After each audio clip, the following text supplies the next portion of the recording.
this energy about yourself that had a masculine flavor to it so that you could be protected and feel protected. Yeah, and I'm honestly, I'm getting tired of having to just always have this guard up, and never be relaxed. Like, it's real difficult, you know what I'm saying? Like, because all my life up to this age now, I've been through a lot of hardships, and I do ask God why, I mean, did anything else ever happen to you when you was younger? Yeah, like I said, my mom, I know she loved us, and I just starting to learn that, and sometimes I really don't think she loved me, but it's okay because at the end of the day, why do you think that? I don't know, cause my mom, like, she been through a lot, so it's like. What's up, YouTube? Man, it looks like things are heating up for summer 23. So stay tapped in. Now back to the content. What's up, YouTube? Atlanta Street Interviews out here with another one. So guys, this is actually an update. You may not recognize this young lady, but this is Energy Anderson. This is the young lady that she had on a bunch of stuff last time. She couldn't really see all this. Have we always kind of been unstable as far as it goes, as far as housing and things since we was an adult? Yes, I always live with a lot of people. I always live almost everywhere. You know what I'm saying? And it's like, these past 7 months, man, like, I ain't gonna say it's been rough, cause my whole life been rough. But this been a different roughness. You know what I'm saying? Like, it's like a thicker layer that I can't break through. So it's like, I don't know. How does all this make you feel? Man. But this is her in her other look. And so, how you doing today? I'm doing great. Thanks for asking. All right. Yeah, definitely a much different look today. So how's everything been since the last interview?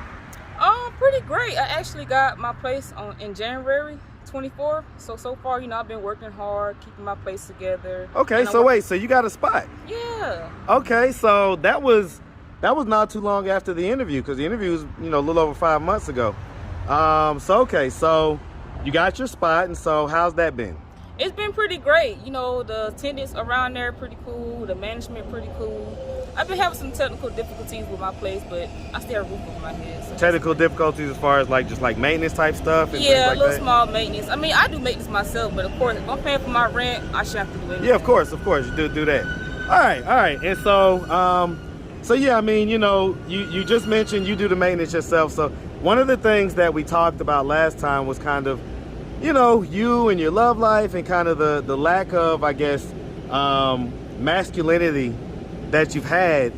And so to me, it kind of seems like you kind of replaced that with your own sense of masculinity. How has your journey on finding your more feminine nature, how has that been? It's been pretty great. Like, actually, sometimes I find myself being real feminine when I'm at work doing my carpentry. So I have to remind myself, like, hey, you cannot hurt these tools. These tools will hurt you more than you'll hurt it. So it's been pretty great, you know what I'm saying? I've been embracing my feminine side more and more every day. Have you got into a relationship and stuff like that? I'm chatting, so it's nothing serious by choice, So right now I'm just relaxing, getting myself together mentally, emotionally, and spiritually first. Did any guys reach out to you after the video? Yeah, a lot, yeah. So but it's cool, I demand respect, so you come with that, maybe things can move forward. Okay, and so have you found anybody from that or not really? I'm not really interested right now because, like I said, I'm getting myself together mentally, emotionally, and spiritually. And I really pray that I do. Like, I really pray that I give someone a chance, like a serious chance, and not just shy from it once I feel like things might get serious. Yeah, I get it. I get it. And I know I need a man. Like, I really do. I'm getting tired of coming home every day to myself like, okay, this is where, it starts where I need me a man. So this is like the longest amount of time that you've had like your own spot. Yes. How does it feel? It feels so great. Like, man, it feels awesome. It feels awesome. Like, me coming home to my own energy. You know what I'm saying? Me thanking God all the time for my place. Because at first, I didn't see myself. Actually, God blessed me with a townhome. So I didn't see myself being in a townhome. You know what I'm saying? Like, so praise God. I'm so grateful. Okay. Did any of your family members, anybody like that, see the video? I'm not sure. I'm pretty sure they have, because your platform is pretty huge, so they have. No one reached out to me and asked me about the video. Because you're from Decatur, right? I mean, Yes. you're from Atlanta, basically. So I mean, the long and short of it is that, you know, it's a high likelihood. So have you spoken to any of your family or anything like that? Actually, I have. I've been around my mom, my uncle them, and my granddad, my nephew, my brother. So I'm not sure if they know. My mom knows and my uncle them knows about me being homeless a couple of months ago. But yeah. What are their thoughts on that? I'm not sure. I know basically I know they proud of me that I made it through and didn't fall. I'm sure my mom is, and my granddad and his wife is proud of me that I didn't fall short, you know, on my homeless journey. So, Okay, okay. What about your cousin and your auntie? You know, you had told us last time about, you know, how growing up, there was some things, you know, that happened, and so have you ever had a chance to speak to them about that in your adulthood? No, but I believe my presence speaks for itself, and the way I look at someone without having to speak. So I'm pretty sure that weighs heavy on her, like when she see me, that how strong I am, you know, because I'm pretty sure she thinks about that all the time, like when she see me. Because when I was around her, I was a kid, so it was nothing but her being mean. So she never was nice or anything like that. So now that I'm grown, so I'm sure she think about like the last time she seen me, and that was the last time she was in my presence. I'm pretty sure she felt like, dang, I did this and that. I never got a chance to apologize. And I'm sure I may not get that apology, but it's okay. What about your cousin? Because you say you used to basically like kind of spread your butt cheeks, and yeah. Was that naked or with clothes on? No, that was naked, yeah. What did he used to do? Well, he didn't do nothing. He just made me do that and put my butt cheeks in his face. So it was real weird because we were both. I was young and he was, I think, I'm not sure how much older he was than me, but yeah. He never like touched me, but he did make me do that, and it was weird. And so have y'all ever gotten to speak about that? No, actually when I think I was in school, elementary school, I mentioned that to the teachers, but of course they didn't believe me because my great auntie vouched for her son. So well, right, like, but I mean in adulthood, like when was the last time you saw him? It's been ages. Like the last time I seen him, man, it's been ages. I think I was probably like 17 or something like that. Okay, and it's not something that you guys addressed or anything like that? No, like I said, my presence speaks for itself. Like any of my family members, like my older cousins, stuff like that, they have done things as well, like verbally and physically.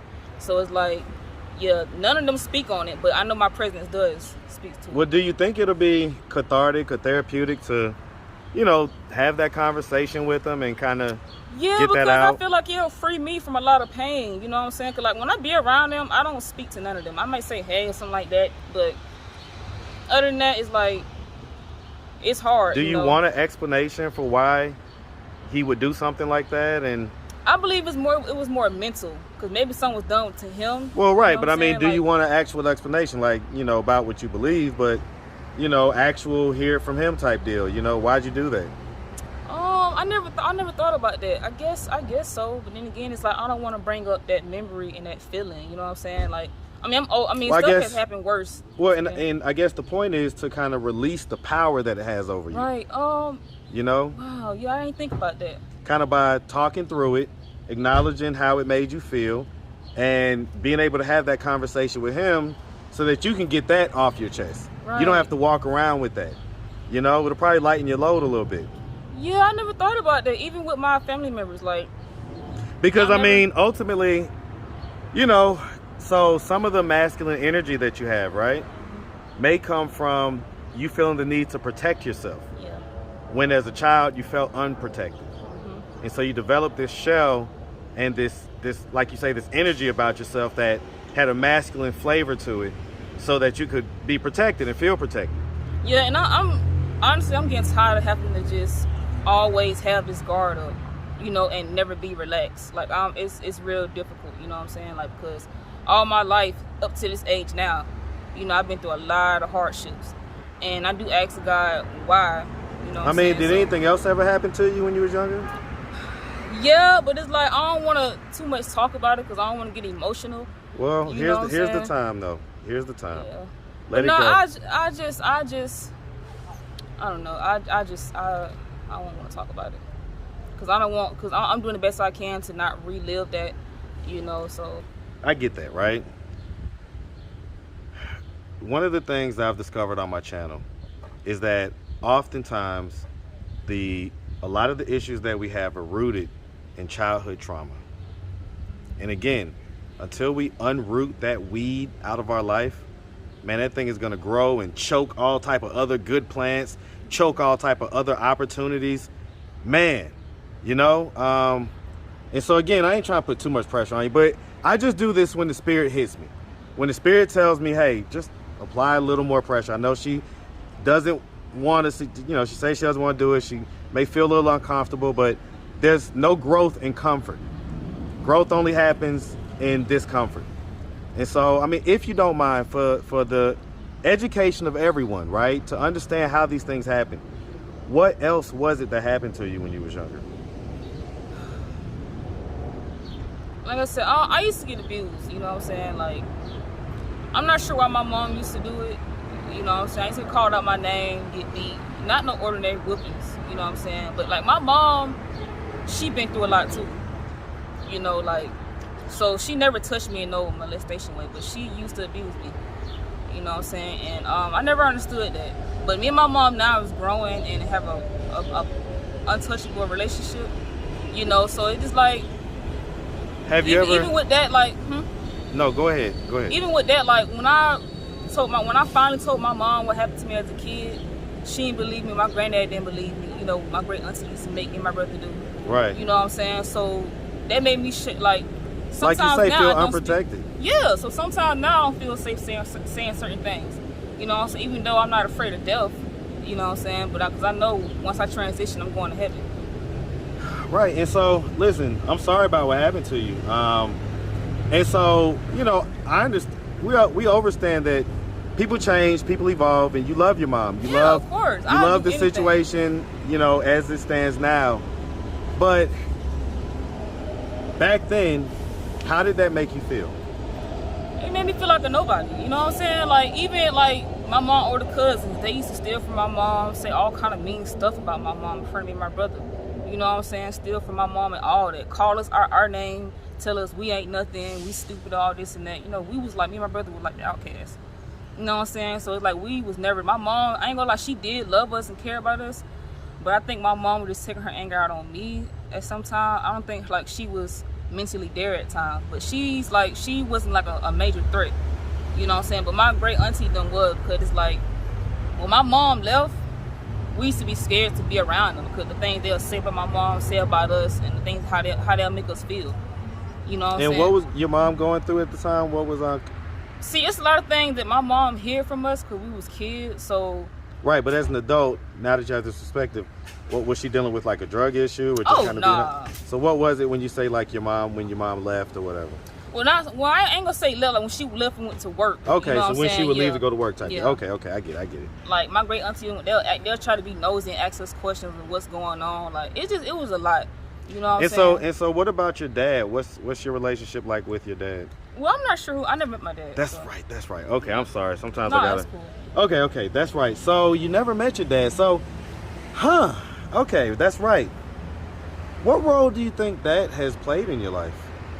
I can't even quite call it because it seems and let me say, in the context of you kind of having, you know, and don't take this the wrong way, right? But what I would consider maybe just slightly socially awkward, you know, social awkwardness, and with you only having one relationship with, you know, a man, and that was, you know, more recent than way back when you was kind of girly and had the butterflies about 2 years ago, stuff. But it was no relationship, like.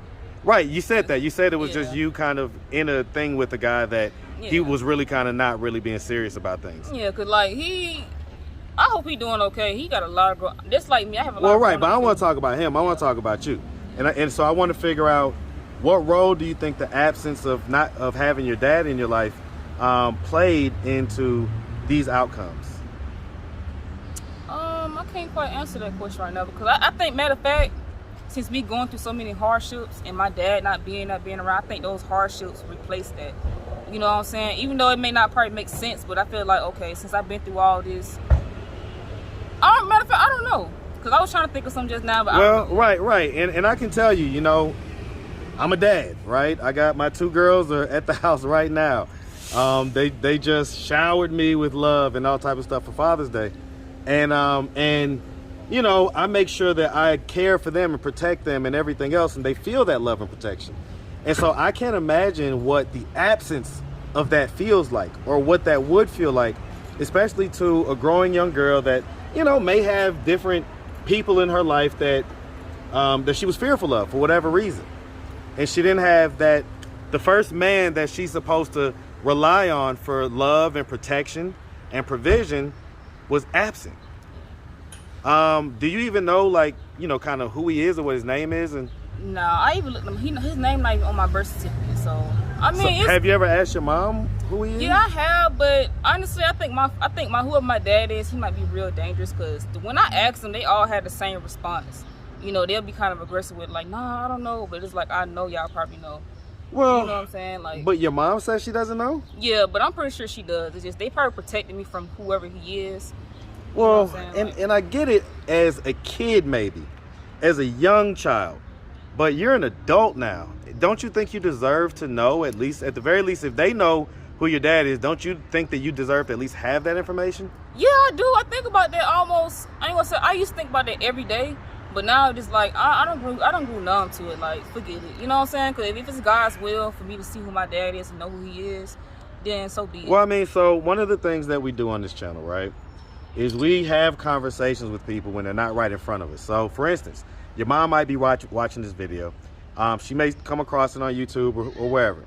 And so do you have, like, in context of that, in context of her not, you know, really giving you the information of who your dad is, do you have anything you want to say towards that to her? No, I'm not mad at her, because I know a mother knows her daughter, a daughter knows her mom, so I'm sure my mom is just protecting me from that guy. You know what I'm saying? Because my mom, like I said, my mom, I know she loves us, you know, and I just starting to learn that.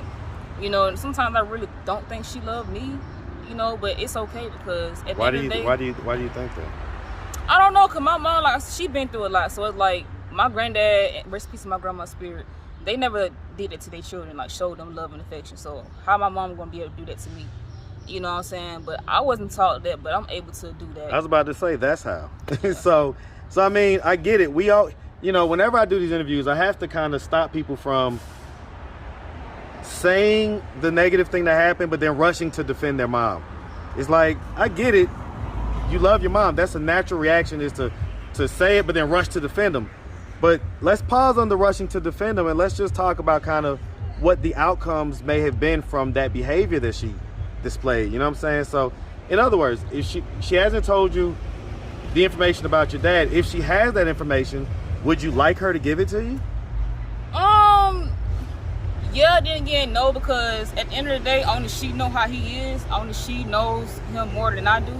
Well, but don't you think you deserve to find out for yourself as an adult? In other words, that's half of you that you know nothing about. You don't think that right. Plays a role? Yeah, it does. It does, because I believe I have a lot of ways of my dad. Like, when I used to be in the streets, like thugging in the streets, stuff like that, I think that's where I got that from. Okay.